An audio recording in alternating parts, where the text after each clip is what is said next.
Hello, welcome to Jennifer's Magical Book Club. Today I'm going to read a book which is called Paperboy. I'm going to continue from chapter 2. Okay, so I'm gonna start. On the first Monday of the route, the regular carriers started getting to the newspaper drop a little before 3 o'clock. I already had two Pressmister canvas bags hanging on a wooden fence in the alley like Rat had showed me. Most of the carriers were about my age, but a few grown-ups had routes which kept the kids from horsing around too much. I knew some of the guys from school, but most were from parts of town I didn't know. An older boy in cut-off jeans and a black t-shirt spread out his bags on the fence next to me. "Where's Ertz?" "Gone for July." He looked at me funny. I was saying in my head that Rat was taking off the month of July so he could spend it on his granddaddy's farm.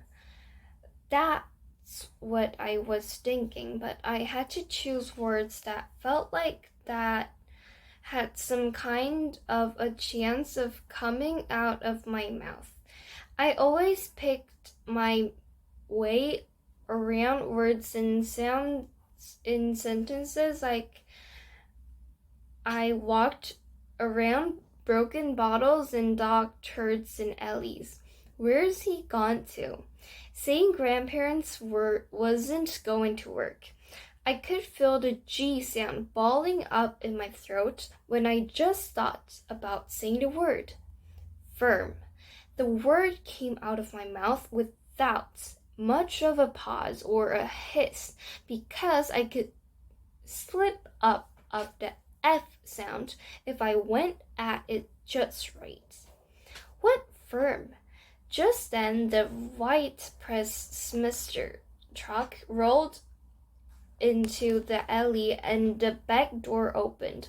I moved to the truck to get the first bundles so I wouldn't have to keep talking to the kid.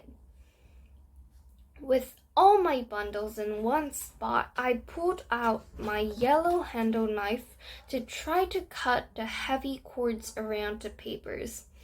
The knife had a long single blade that was so dull I could close it on my finger and it wouldn't cut me. I had been meaning to have it sharpened because I didn't want to spend extra time sawing through the bundle cords. And I didn't want anything slowing me down. Soon I had all my papers folded extra tight. I had gone with Rat so many times that I was sure I knew all the houses, but just to be safe. I had his route book in the back pocket of my shorts. In the part of Memphis where I live, all the street names are sunk in the concrete on every corner in nice blue tile. I know all the streets, but I like to read the name in my head each time I come to one. Vinton, Herbert's, Curl, Merle's, Merrose, Goodbar, Paperboy. The streets are like friends that I don't have to talk to. The teacher my parents hired to help me talk had given me some drills to work on during summer recess.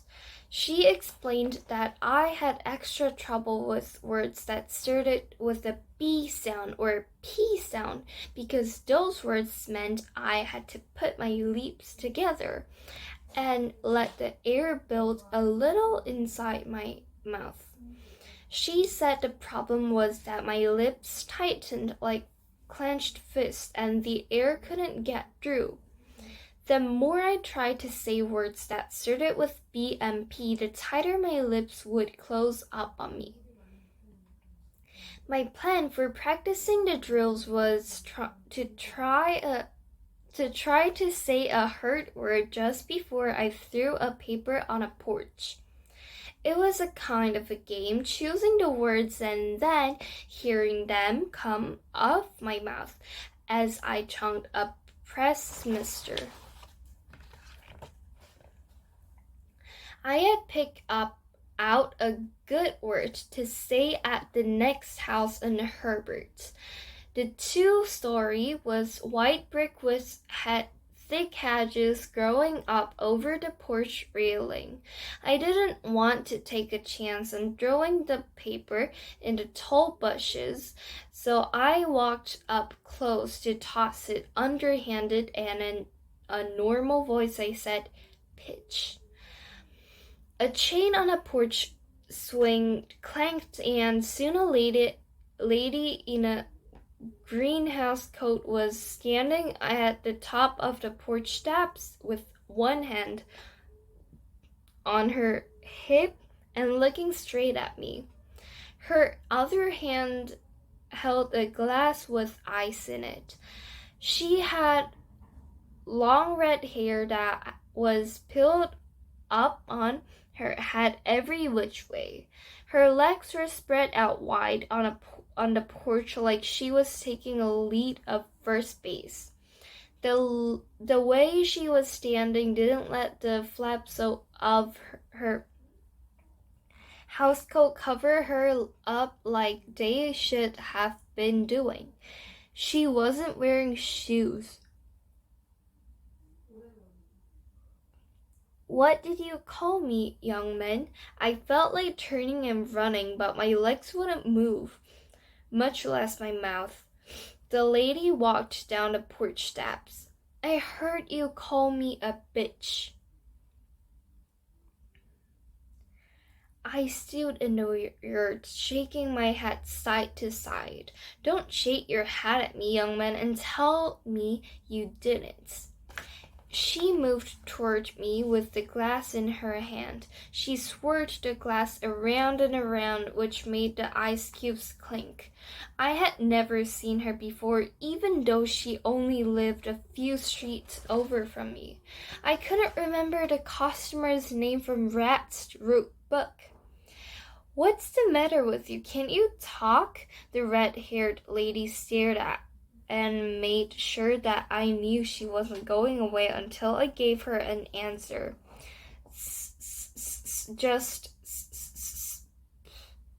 I had made a mistake to try to say practicing. A bad P word for me. I started over, just rehearsing saying words. My answer was so soft, I wasn't sure she heard me. "What rehearsing? Calling me a bitch?" My head kept shaking from side to side like one of those brown toy dogs in the back windows of cars. Not what I said, "Ma'am, sorry." She moved back from me one step and almost lost her balance. Her housecoat flopped open again. "Where's my regular Paperboy? Rats on the firm." I heard the words come out of my mouth, but they sounded like I had just told the red-haired lady that somewhere in the world there were a bunch of rats running around on somebody's firm. Even when I managed to say words halfway decent, they didn't always have the meaning I intended. "Are you the boy who walked with his colored maid to the bus stop?" I nodded. "Just helping my friend with his route." didn't say what you thought. I should hope not. The glass in her hand looked like it held only ice water at first, but when she had moved closer, I smelled the whiskey. Now you listen to me. She stepped toward me and raised her finger. I was hoping she wouldn't lose her balance again.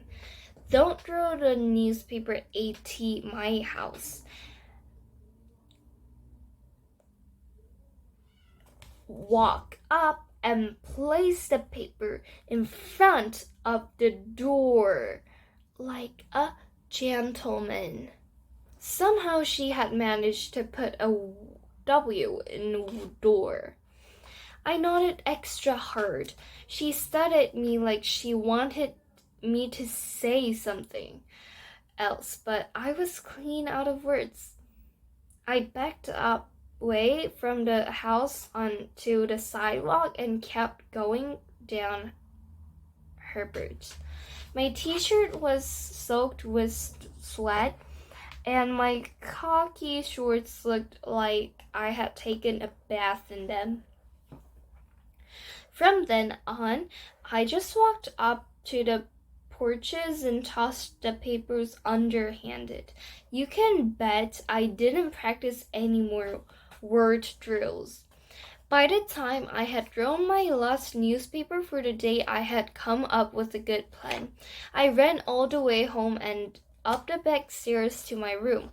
I put a clean sheet on notebook paper in the typewriter. The big attic fan was roaring and a good breeze was blowing through my window. I checked the name on Herbert in Rat's new route book.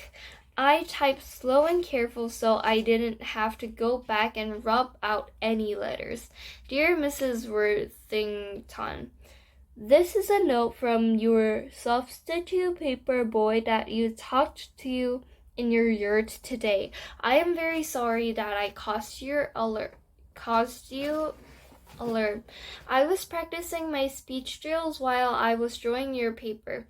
It might have sounded like I said a bad word, but I didn't. I am very sorry, and I promise to put your paper exactly where you want it for the rest of July. I will also tell your real Paperboy where to put it. Please let me know if I can do anything else for you for the next month. Thank you very much. Your substitute Paperboy. Inside my head, I said each word over and over. I folded the piece of paper in half and then in half again. On the outside, I printed Mrs. Worthington's address with a sharp pencil. 1396 Herbert. I ran to the house in Herbert and checked to see that Mrs. Worthington wasn't still on the porch swing, and then clothespined the note to the black letterbox at the side of her front door. The rest of the week stayed hot, but by Thursday, I had the route down to about 2 hours. At 1396 Herbert's, I was just getting ready to lay the paper on the porch in the perfect spot when I saw Mrs. Worthington peeking out at me through the glass of her front door. She opened the door and walked out on the porch wearing a bright green dress with a shiny black belt.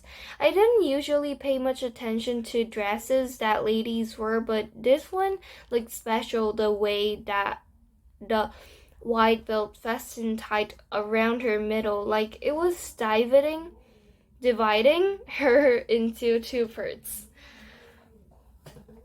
That first day, Mrs. Worthington had looked about the same age as my mother, but she looked younger this time, almost as young as Rat's sister, who was still in college.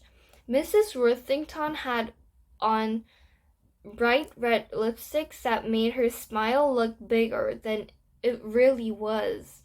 She had figured out a way to make her eyelashes longer, and she had a green color on her eyelids that came close to matching her dress. When she talked, I watched her red lips move like it was the first time I had ever seen words come out of a person's mouth.